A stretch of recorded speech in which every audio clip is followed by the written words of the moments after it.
This is The Wrench in the Machine, an Association of Ishtar story by Bonsard Bokel and edited by Gene Wilkins, with music by Marco Ilianello of Musical Wizardry.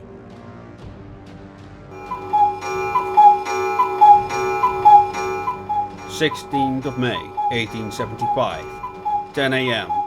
Aldborough Household, Dover. The squeaking of the mechanical bird hurt the inspector's ears as the grandfather clock announced the new hour.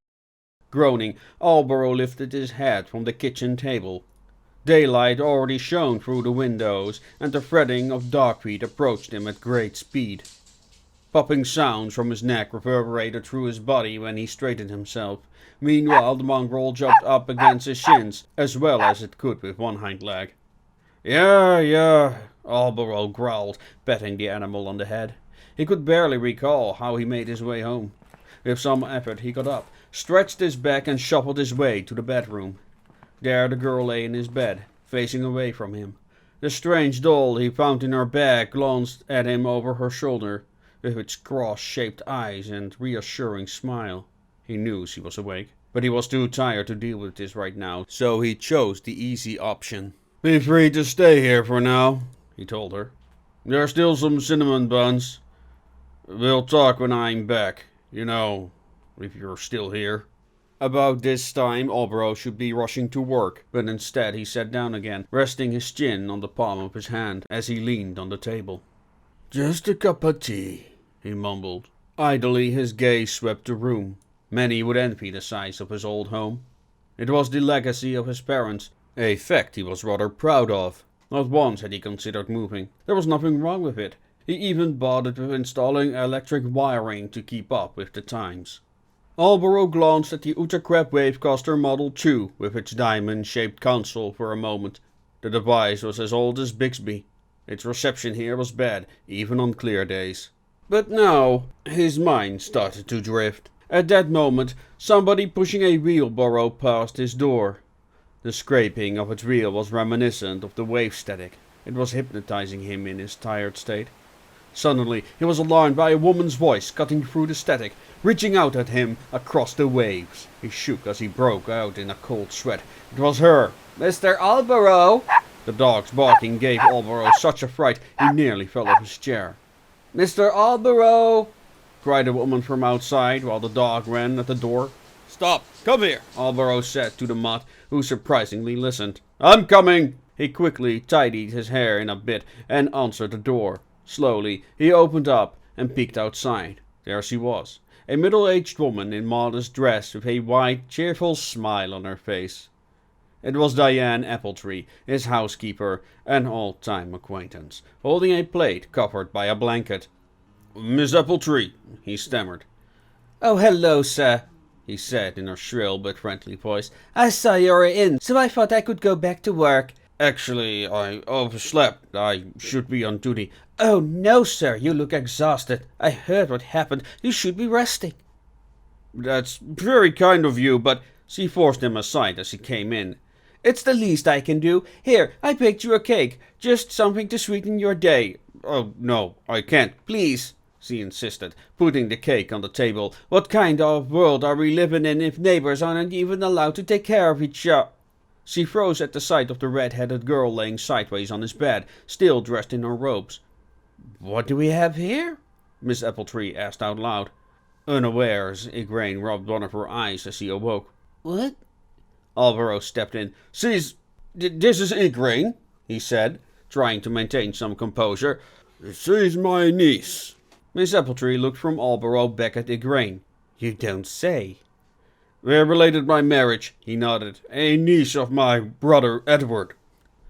"Oh," she responded open-eyed. "What brings you here, young lady?"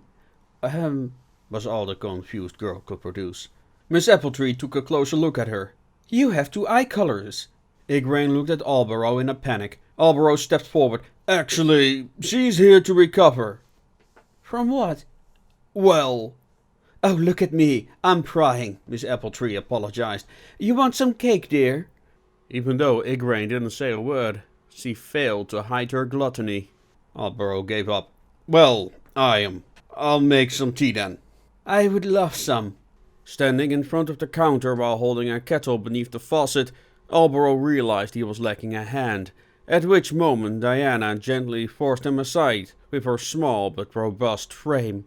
Oh, let me help you. He shrugged his shoulders in self-loathing. Oh, I'm sorry, Mr. Alborough. I didn't mean to walk over you like that. No, it's fine, he said, throwing his hands up in surrender. I need to learn and... He sighed. Except this is my body now. She laid his hand on his shoulder. Oh, don't worry, Mr. Alborough. You'll cope with it in time. I've seen it with plenty of men.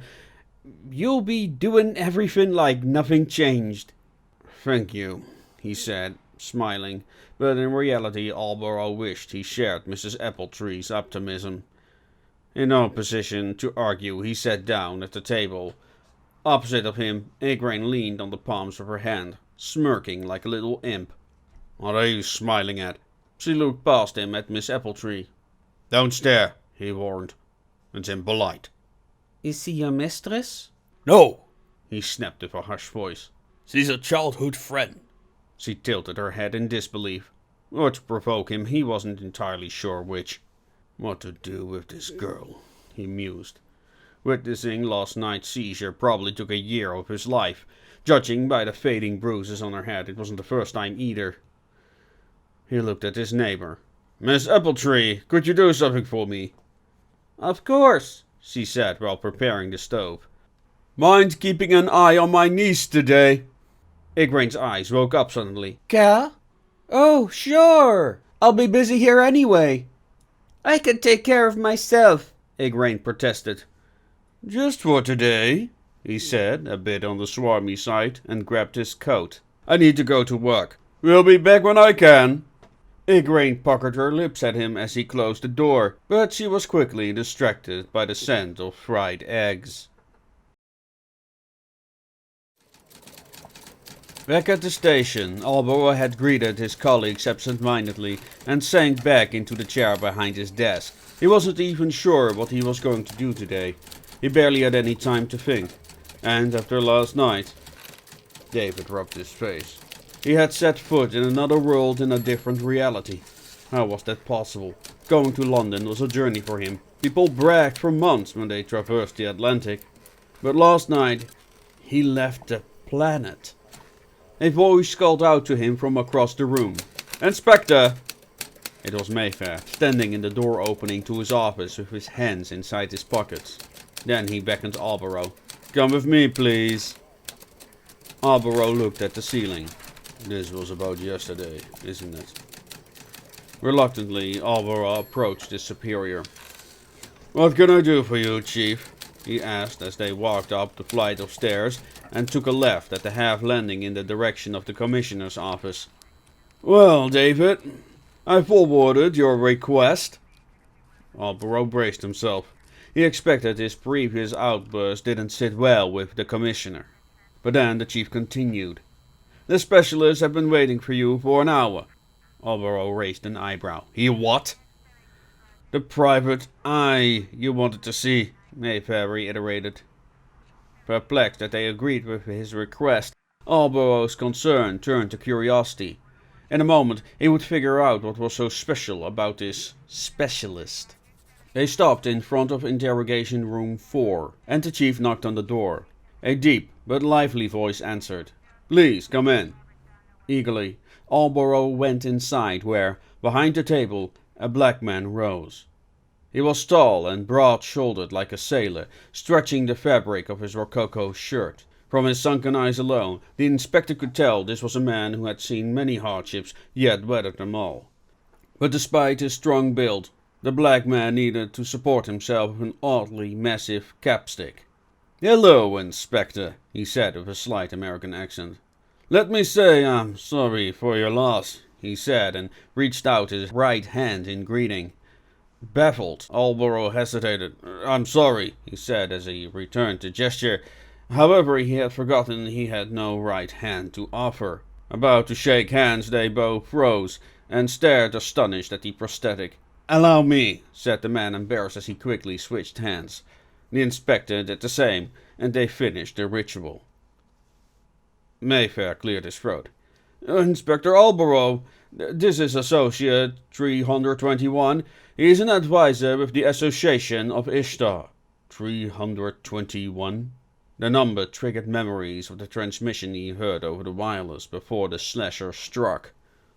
Ah, responded Alborough, trying to retain his composure. As for the Association of Ishtar, he had heard of the name, but it just invoked a group of eccentrics who fancied the esoteric. Welcome, I'm Inspector Alborough. Your name is... The associate just gave him a friendly nod. Please have a seat, Inspector. A bit baffled, Alborough pulled up a chair and sat down. The Association of Ishtar, he began. Aren't you something like the Freemasons or something? I'll explain, the associate responded and spread his arms theatrically. We, Inspector, are international agents and experts on rift-related activity. We seek out and explore the planes and assess the potential threats and opportunities. Alborough tilted his head. Threats? Are you referring to the assassin? He asked. The associate turned to Mayfair, who was still in the room. Chief Inspector, would you excuse us? With a nod, the chief left. The moment the door was shut, the associate shoved his fingers together and rested his hands on the table. Before I tell you my suspicions, how about you tell me if you saw or heard anything of value during the incident? Alborough took a deep breath and tried to recall the events. It started with the Wirecaster. It changed the channel by itself and then these numbers were recited. I wrote them down. 8, 45, 68, 122, and finally 321. That's very interesting, commented 321 unfazed. Anything else? Disappointed he didn't get a rise out of him, Alborough continued. One of the suspects seemed to believe it came from the receiver they pulled from the Frenchman's head. Then he addressed the doctor as Sister for some reason. Was that all you heard? No, the other man referred to the Frenchman being a terrorist. And then there was this melody before the numbers were recited. I know it, but I'm not sure what it is. Roses in the rain, the associate remarked with a mysterious smile. Excuse... Then Alborough recalled the song. He heard it on the Wavecaster long ago. The first song ever broadcasted on UKBN.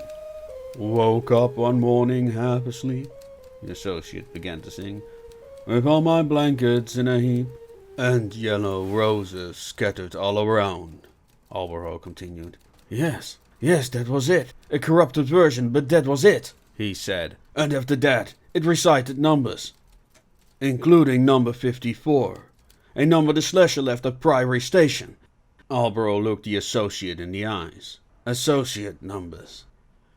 Ignoring his statement, 321 reached in his office bag and produced a folder. It's not in our habit to share such documents with third parties, but this is a special occasion. Alborough inspected the envelope labeled S36. Yes, Subject 36. 321 explained. Our organization has a vast archive of discoveries and reported incidents. We use these to counsel our clients on rift-related activities. State agencies, local governments, armies, and of course, police departments. Alborough opened the file in front of him and scanned the pages.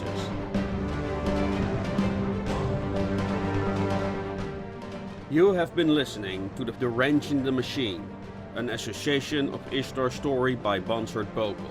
We hope you enjoyed this presentation.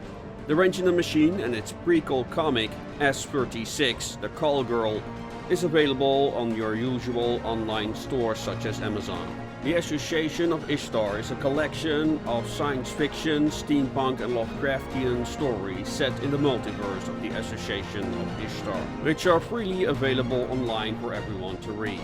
Thank you for listening.